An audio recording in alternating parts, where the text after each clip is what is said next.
உடன் காலை வணக்கம். புனித லூக்கா எழுதின நற்செய்தி 10ஆம் அதிகாரம் 1 முதல் 12 வரை உள்ள இறை வார்த்தைகள். அக்காலத்தில் இயேசு வேறு 72 பேரை நியமித்து அவர்களை தாம் போகவிருந்த எல்லா ஊர்களுக்கும் இடங்களுக்கும் தமக்கு முன்னே இருவராக அனுப்பினார். அப்போது அவர் அவர்களை நோக்கி கூறியது, அறுவடை மிகுதி, வேலையாட்களோ குறைவு. ஆகையால் தமது அறுவடைக்கு தேவையான வேலையாட்களை அனுப்பும்படி அறுவடையின் உரிமையாளரிடம் மன்றாடுங்கள். புறப்பட்டு போங்கள். ஓய் நாய்களுக்கிடையே ஆட்டுக்குட்டிகளை அனுப்புவது போல் உங்களை நான் அனுப்புகிறேன்.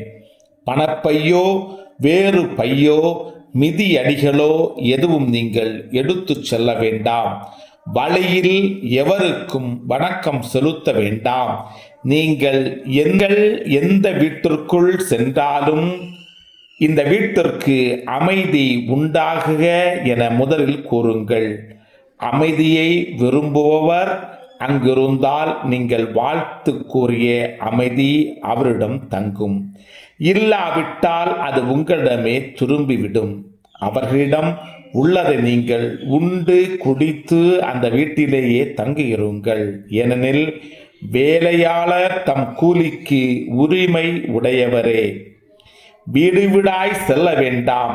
நீங்கள் செல்லும் ஊரில் உங்களை ஏற்றுக்கொண்டால் உங்களுக்கு பரிமாறுவதை உண்ணுங்கள். அங்கு உடல் நலம் குன்றியோரை குணமாக்கி இறையாட்சி அவர்களை நெருங்கி வந்துவிட்டது எனச் சொல்லுங்கள்.